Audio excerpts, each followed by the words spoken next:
Welcome to another episode of The Brand Called You, a podcast and video show which brings you leadership lessons, knowledge, experience, and wisdom from hundreds of successful individuals from around the world. If you're new to the channel, please subscribe so you won't miss a new episode. I'm your host, Frits Bussemaker, and today I'm delighted and privileged to have a conversation with Christine Sterk. Christine, welcome to the program.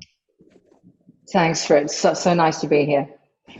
Allow me to introduce you to the audience. Christine, you're from Melbourne, Australia, where you studied arts, journalism, and law. But since the 80s, you have lived and worked in Kuala Lumpur, Malaysia.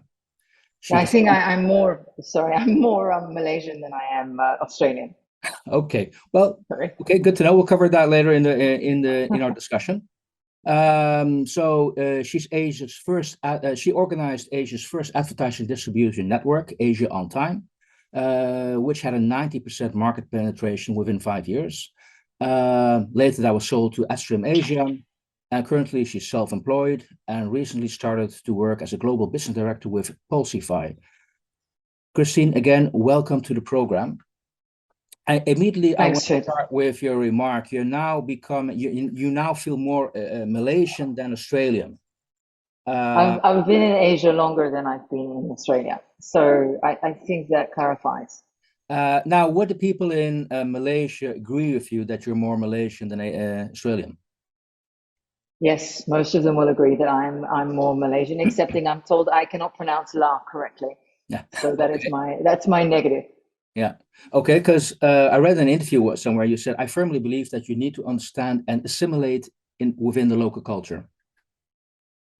Yeah, absolutely. I don't think it's possible to understand and to build products within a culture unless you understand it and you appreciate it. I appreciate Malaysia. I love it. I love the people here. So yeah, very, very important to do that. Okay. Now, when you came to Malaysia in the 1980s with your husband at the time, very quickly you decided to found Asia Ontime. What made you decide to do that? What was the trigger? I was an expat wife and I wasn't cut out for it. I think that innate in our souls sometimes there is an entrepreneurial spirit that we're just driven by something we cannot explain. And for me, I just needed something to be passionate about. I needed to do something that would make a difference, and was given the opportunity to be able to build a business that was actually making a real impact on the environment and a real impact on the advertising industry. And I took the opportunity and I ran with it. I don't think there's a lot of thought sometimes about why you do it. I just took it and ran with it. Okay. You're making some statements about we want to make an impact on the industry, we want to make an impact on the environment. Is that looking in hindsight, or were those metrics you started up with? Very conscious at the time. We built a distribution network which was to distribute advertisements from advertising agencies and brands to media. So it was replacing traditional film in the day with digital. Okay. So we digitalized the entire industry. So that eliminated chemical wastage. That was part of our brand promise.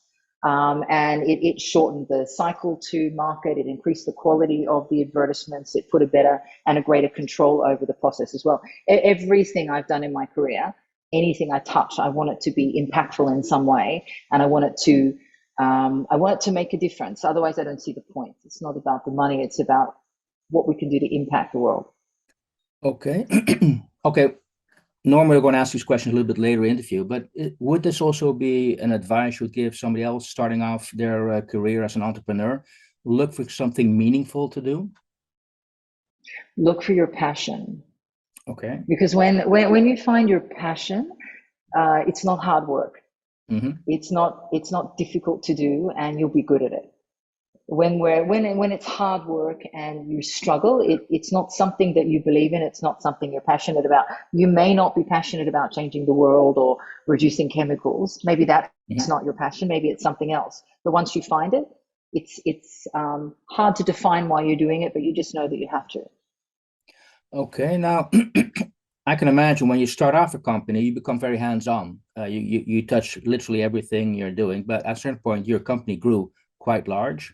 It rolled out all over Asia, and then I would assume your role changes.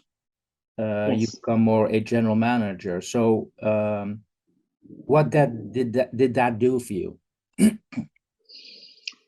So, they say from 0 to 15 employees and 15 to Yeah. 100, it changes. It's very true.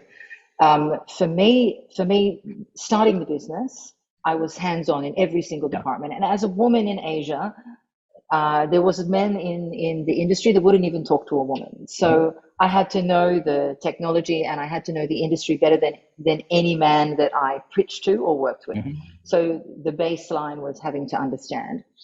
When I moved forward, because we were groundbreaking in what we did, it needed to be process driven. So I still needed. I tried getting other people to do it, but they were not able to do it the way that I wanted it to be done or at the level that I wanted. Yeah. So I would build the processes out. So I stopped and I took time. And this is not just in my business, but in my personal life as well. I built processes in place that ensured that other people could deliver at the same level that I would deliver, but I wouldn't have to do it. So actually my whole kind of career is about how can I put systems in place and processes in place that enable us to deliver the end goal at the quality and the standard that we need it to be delivered at. Okay. And I'm willing to put a lot of energy into that, a lot of energy. I'm willing to work around the clock to deliver that, as long as at the end of the day, someone else will do the Yeah. work Okay. Yeah. and I Because will manage. yeah, it does feel like okay, you're on 24/7. Yes, you are. Yeah. Yeah. But if you're passionate about it, you don't mind because Okay. it's your life, it's your world. Got that. Um, did it change significantly when you sold the company to Upstream Asia and Yeah. became the CEO?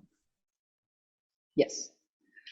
I think if I have to pinpoint the hardest point in my career, Yeah. it was working for a corporate. It's very difficult. As an entrepreneur, you're very nimble. You can make incredibly fast decisions, and in a dynamic when you're expanding across markets, when you're trying to build a business, quite often the direction that you thought you would go is not necessarily effective. So you need to make a very fast change of direction in order to be more effective. And when you're an entrepreneur, you can do that instantly because there's no one else to check with. But when you're working in corporate, it takes time to make decisions, and there's a whole lot of paperwork behind the choice that you made originally that means it's not necessarily easy to move forward. I found that very, very challenging. I found it hard to do, but I worked through it, but I definitely found that incredibly challenging. Okay. Now I see in Europe this trend the last couple of years where you see corporates trying to obtain the startup mentality. So probably recognizing or realizing what you said, they're too bureaucratic, they're not agile enough. What's your take? Is this something they should pursue, or do you have to give up? I think you can't fake a startup mentality because a Yeah. startup mentality is nimble in its very essence, and it's the ability to trust your instinct Yeah. and move where you need to move. And I think a lot of corporates, it's difficult to trust the instinct of the people in the organization because there's so much riding on it. Yeah. Okay. So Now, I think it's a good concept. yeah. I'm seeing startups that are Yeah. implementing big corporate cultures, which I'm really against. Yeah. But yeah, I Okay. Yeah, we're going to talk yes and no. startups in a moment. I just want to ask you one more personal question. So you grown a startup to being a dominating the industry. Then you sold it, CEO of a very big region, and then at a certain day you left that. What did it do for you personally, leaving all that behind? I think when when you build a business and your whole world is the business, your whole life, my whole life was living and breathing a company that I talk about like my baby. I remember the first moment that I knew my business would be successful, and I remember it more profoundly than any other experience in my life, like Okay. still to this moment. Yeah. And when I sold it, I remember sitting in the taxi back after a substantial sale and crying, thinking, feeling like I'd I'd lost a child. Yeah. It was profound. And then I remember afterwards sitting in the house and thinking, I mean, what now? What am I capable of? All I know is this business, and I know startups, and I know this industry, but what's my capacity otherwise? I don't know what my capacity is. And actually, it's part of the reason why I now work with Pulsifi, is because I think that soft capability that I have, that ability to build businesses, is not something that you can put on paper. That is not something that you can capture. So yeah, I was devastated. I ended up divorced. Lots of repercussions of me selling my business. But yeah, I think it's really important that you, when you're building a business, you also find yourself, and you also understand that you are more than your job and your work. Okay. Don't jump the gun when you talk about topics we want to cover later, because you mentioned something quite interesting, in the sense that you said, I knew it was going to be successful. Briefly touch on that. What did you observe that you were able to make that decision? So it was very, very difficult, the business. We had a lot of corrupt cronies and a lot of bribery in the industry, and literally the server for my business was in my spare bedroom in the house, and it was hardcore, the building of the business. And we were working with these major publishers at the time, and I walked into the server room one Thursday afternoon, and we'd had issues with servers going down at newspapers. And I remember, on my hands and knees pulling a computer apart one day, and I'm not technical like that, just trying to get this business off the ground. And I saw the number of transactions that were running through the computer, because we could just see them in Oracle, actually, at the time. And there was 9,000 transactions that had gone through on the Friday. And I remember this overwhelming feeling that was just, I still to this day, and my children hate when I tell this story, but it was more overwhelming than childbirth. It was more overwhelming than any other moment in my life, because I just knew that everything I'd done, that everything I'd put into place was going to translate into success, and success wasn't money. Success was that this business was a viable business that was going to work, and it was going to significantly impact the industry, and that we were moving forward. And it was unbelievable. And for that moment, I think entrepreneurs, that's the moment we chase.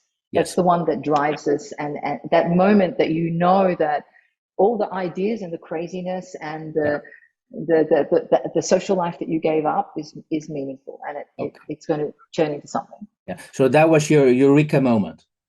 Yes. Well, I mean, there's been many, but this was the one that I knew I knew with absolute certainty that it was going to. So, key milestone. Any other key milestones which you still remember or want to tell stories about? I mean, there's a lot. There is a lot of milestones in this kind of business, but I think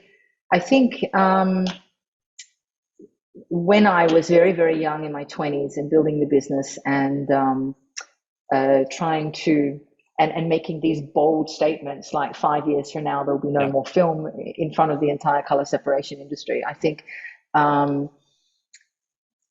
standing my guns and standing strong and being so sure and so arrogant that this is the way the future was going to be. Now I look back and I think, wow, it's incredibly arrogant for me to be so sure that something nobody knew would work, but I was so sure this was the right way. And they're defining moments. Okay, but knowing something is absolutely true and completely believing in that, why is that arrogant? Isn't that, you could say, in the eye of the beholder? I mean, you just described how sure you were of something. I was so sure. Yeah. I was so sure. Yeah. I was so incredibly sure. My mother actually, last time I was back in Australia, reminded me that I did it to a teacher when I was 8 years old. I stood up in class and said, no, I'm very, very sure you're wrong, that this is the way it's going to be. So I think sometimes we have a gut instinct about understanding an industry, or for me, it's always about understanding a problem. So for me, I understand problems. And then I always look at it from a new perspective. And I think, hey, this is a problem. What is the problem here that we're trying to solve? And the problem in the advertising industry at the time was a very, very significant problem that we had. And I just knew that this was the way to, it had to change, and inevitably it had. And if not me, then somebody else would do it. Okay, I just knew. Good. You're proving right. Now, as mentioned, you also been involved in supporting startups. Yes. So how do you translate your experience you've built up in the advertising business in running big companies? How do you mentor startups? What are you looking for when you connect to them? I'm looking for problems and whether they have a solution to it. That is the only way I look at it. I look at two things. What is the problem you're solving, and can you articulate that problem? Yeah. And if you're talking fluff, actually, it's not interesting for me. Okay. But have you got a very, very clear problem that you're solving in the industry? How are you approaching that? And can you articulate that solution? Because if you can't, you might have the solution, but if you cannot articulate that in a very, very simple way that anybody can understand, then it's very difficult to get investors. It's very difficult to change something. So when I'm mentoring, I'm looking at how are they positioning the business? Did they just decide to build a business because it seemed like a good idea and they got together with their friends, or is there a really significant problem that they're solving? So that's the way I look at it. I look at the same way that I approach all the businesses that I work with. Fully understand that idea. What I'm not hearing you say so far is that this doesn't mean that you have to see them making long hours. So it's not about the hard. Is it about the hard work, or is it about, okay, you have to have a great idea for a solution? Every startup I've worked with works the hard hours. In fact, if anything, they shouldn't be working as long hours, because they're working the hours because they don't trust their team, or they haven't put the time into the processes. Or is that the passion coming in again, you mentioned earlier? Yeah, but there's passion that's not smart passion. Sometimes we spend a lot of time on the wrong things. As a startup and as an entrepreneur, we're very, very focused on doing because we don't trust that someone else can do it. But if we take the time to simplify and articulate exactly what we're doing, then we find other people will be able to do as easily. I spend a lot of time trying to build systems that enable other people to replace myself. Okay. I'm constantly looking for succession in every role within the company, and how can I replace myself? Is that also? I believe I will always grow and learn. I will always change and grow and learn. Yeah. Okay. So how does success mean for you? Is that a definition of success, that you become replaceable? Yes, that's one of the definitions. Yeah, I had Asia Ontime to a point that it was just churning revenue and I didn't have to be involved. Yeah. I was there. I had all the data being fed to me. I had all the analytics. I knew exactly what was going on. I set the direction of the company, and I could, and it clicked over. And that's where, if I can get it to that point, then it's good. If I don't need to be involved, then it's successful. I mean, I want to be involved from a visionary perspective, but if I'm not having to be involved in the nitty gritty, and of course we're talking not massive sized businesses here, then it's successful, or then I've achieved success. Because ultimately, if I'm working 24/7, that's not success, because I'm just chasing what? Success is happiness or joy in your family life and your personal life and with your friends, and having time to meditate and time to yourself, and doing your passion at the same time. So that's for me. Got it. Okay. Now,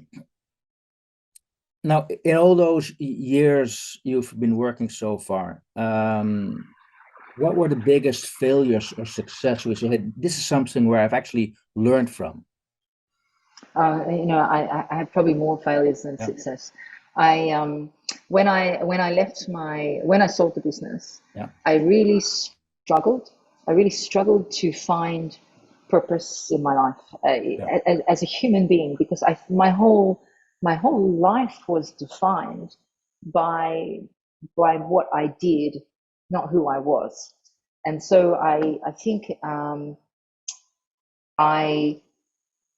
I couldn't find my passion, and I couldn't re-find what I wanted to do, and so I fiddled with a lot of different things, and then I just couldn't find what I should do next. I just couldn't find myself. So that was my biggest thing. My biggest failure, that's easy. I started businesses lately and not lately, a couple of years back, and whilst after my retirement, and made some pretty seriously poor decisions with partnership that ended up costing me a lot of money and a lot of stress as well. So yeah, I have a lot of lessons around that as well. Like, handshake agreements, let's maybe not do that. Really understand the business that you're going into. Trust your gut. Like the one thing that I lost confidence in was my gut instinct. I knew, but I didn't trust myself in business, because I felt that I was a one-shot pony, that I could do that, and I didn't trust my skills. So what I learned from all of that was that the soft skills and the innate ability you have is something that you have, and it maybe can't be defined on a piece of paper, but it's who you are. So yeah, I can write you a whole book on lessons of what not to do, but we're going to do it anyway, because it's part of our journey, right? Okay. By the way, I find it quite interesting that you just qualified yourself as retired. Somehow you don't seem to be the retiring person. I'm not retired. That was the whole thing. I couldn't retire. You couldn't retire. But I didn't work for 5 years. But yeah. I did projects and I did this and that. But no, I learned about myself that retirement is not an option. It's not something I enjoy. It's not something I want. That I love the thrill of problem solving and of building. I love the thrill of the build, not necessarily the next growth phase, but the thrill of the build. I love it, and it will always be in my life, always. Well, and you found that in one of your latest projects called Pulsifi. So let's talk a little bit about Pulsifi, because I get the feeling you're quite passionate about what that organization does. So what do they do? So basically, it's a people data platform. So basically, Pulsifi uses artificial intelligence to aggregate people data. So in the form of resumes or assessments or any kind of data that you put together to create what is a holistic view of people. So one of the things we know is that during the pandemic, everything changed. People have this desire right now for this work-life balance that they never ever had before. The way that we look at employment, the way that we look at our future career goals, the way that we understand money has really, really changed. So what the Pulsifi platform does is it pulls together data in a way that gives us a score on an individual, but not a score based on my skills or so if you had you run me through the old HR process, you're not going to give me a job, because I'm red flagged entrepreneur all the way, right? But if you run me through the Pulsifi system, you're going to see that I have entrepreneurship capabilities. I'm ideal as a successor in a startup organization. I have compassion and empathy. These are my strong skills. And you would look at that, and then you would look at the team surrounding it, and you'd be able to understand it. Because Fritz, the thing is, in the businesses that we run, the differentiation in business is people always. Our ability to be able to nurture people and help them be all that they are already. So I have this very, very, very strong belief that everybody has got amazing competencies and capabilities. But some of us haven't found our passion or haven't found the drive that makes us be who we are. So what I love about Pulsifi, you see, I'm quite passionate about it, but what I love about Pulsifi is that it has the ability to be able to identify on an individual level and on a team and on a corporate level as well, whether what your potential is to fit into an organization, what your potential for success is. And we have results from companies like Nestle of 97% success rate. And then also to be able to optimize how you perform within the organization without confrontational kind of reviewing, which I love. Okay. By the way, your belief statement in this product, is that just as high as with Asia Ontime at the time? Yes. Good. Okay. So I believe that this, I believe actually at the moment, I believe that this product has the capacity to be able to change the way that we look at review processes and the way that we look at people holistically. And I think it's incredibly profound when we start understanding that just as important as my soft skills, as my hard skills, my initiation and the way that I handle a crisis and the way that I look at my peers and the way that I fit in with the team is equally, if not more important than what's on my resume and what grade I got in school. And we know now for a fact that the grade in school is not as important. Sorry. Okay. How do you convince those HR departments that that's the way to go? Because they've been because we integrate with their existing systems. So the aggregation part of the data means that we fit in with the SAP SuccessFactors and Workday and Bamboo HR. We fit in with these. We pull that data and aggregate it into the score. So we can integrate it and simplify the data, because what's happening in order for people, because really big corporations, they do understand that it's important to have a broader view of people. So what happens is they get data from this company and data from this company and data from this company, but then it requires a human being to look at those data points separately. So what we do is we just aggregate it all together into one single place, which makes it a lot easier. So I think we work with them, which is exactly what I did with Asia Ontime. I work with the existing systems. We never turn away existing systems. We work with them and then we evolve and then we transition. And that's how we build a new ecosystem. Got it. Hey, question. Is there a war on talent? Is there a war on talent? I think that it's, employers would say it's more difficult to find talent than it's ever been in history, because people are looking for different things these days. So it's not only difficult to find the right job that suits you, but it's also very difficult to find the right person that fits not into the job role, but into your corporate culture and into your organization, because a lot of success is determined by whether you and I get along. Yeah. And there's a tremendous movement towards reducing bias in the workplace, by having 50% males, 50% females, making sure we have androgynous people in the workforce. But the challenge with that is we're applying inherent bias even before we get to the point of the interview. So there's lots of statistics around, attractive women being hired for roles, but then being the first to fire when there's a retrenchment. Yeah. So there's lots of data around it. So yes, I think there's a war on talent. I don't know if it's as strong a word as a war. Yes, I think it's harder than it's ever been before to find good people.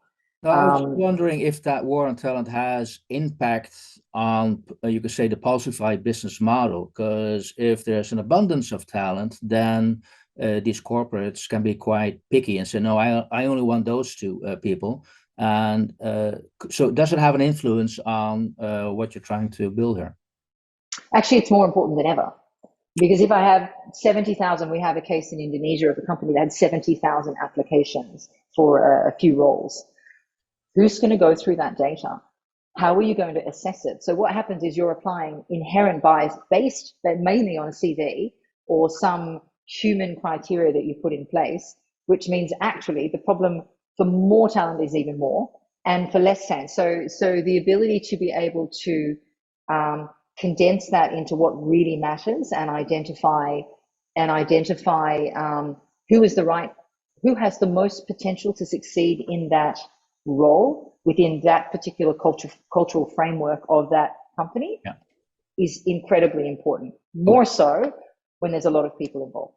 Does this also mean that you have to change the way people are educated as an HR manager? Because that's still something that you also need to address, I guess.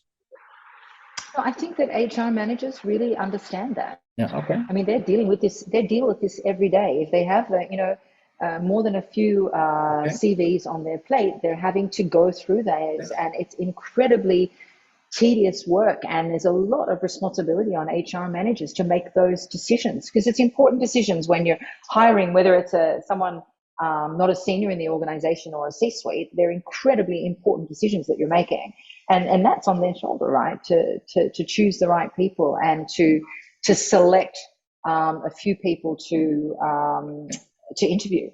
Okay, because I was just thinking of a case I was involved in a couple of years ago in the Netherlands, where an employment company was educating people in C++. There's a very big demand for people who can program in C++ at the time. So they sent everybody on a training, and then they started to reach out to their clients. Hey, we got these qualified C++ programs. You want to hire them? Nobody got hired. Nobody got hired despite the big high demand.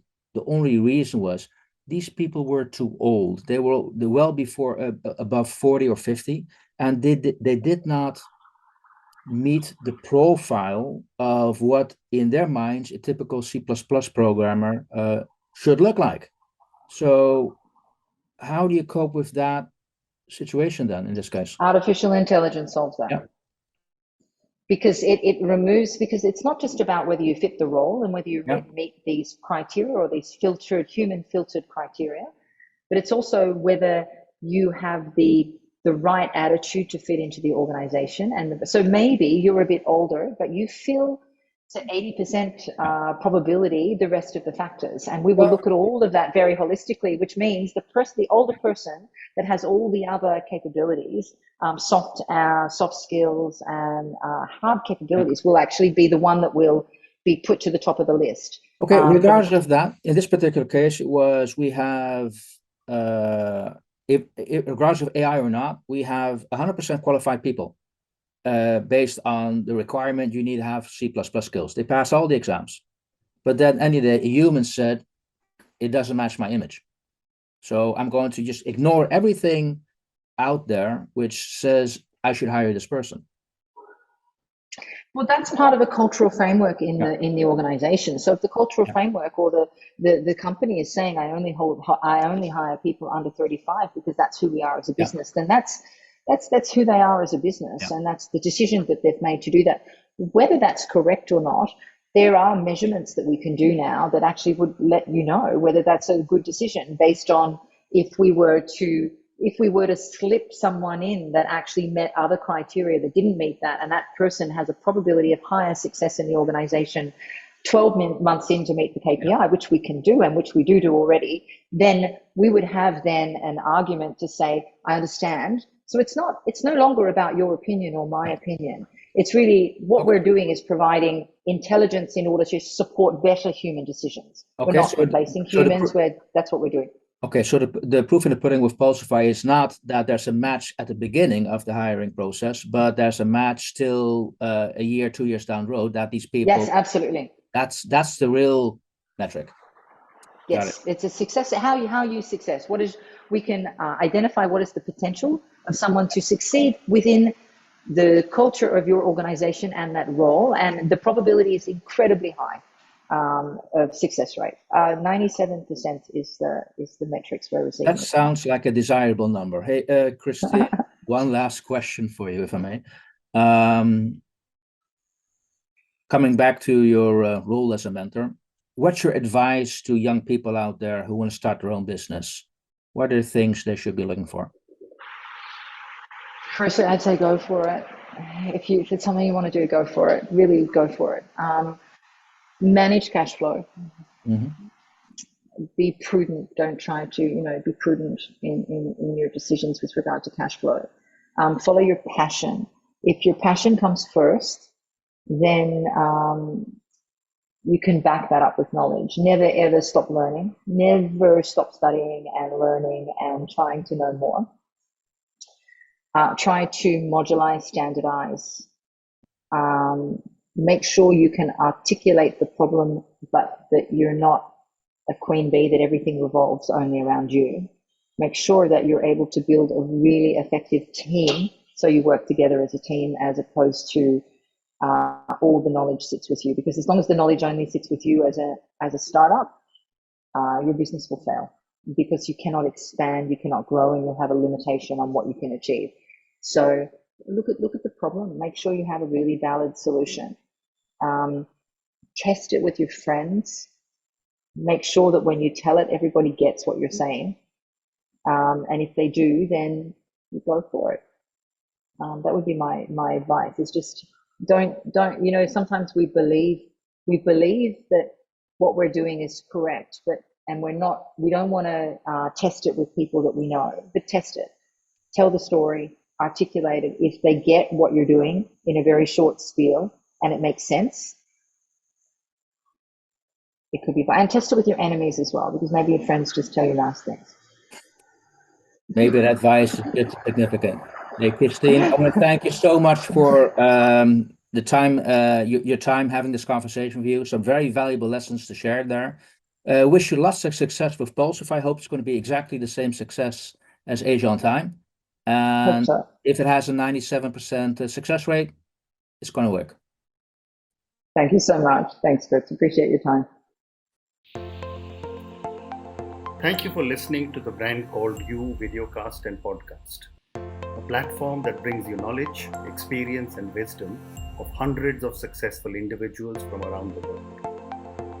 Do visit our website www.tbcy.in to watch and listen to the stories of many more individuals. You can also follow us on YouTube, Facebook, Instagram, and Twitter. Just search for the Brand Called You.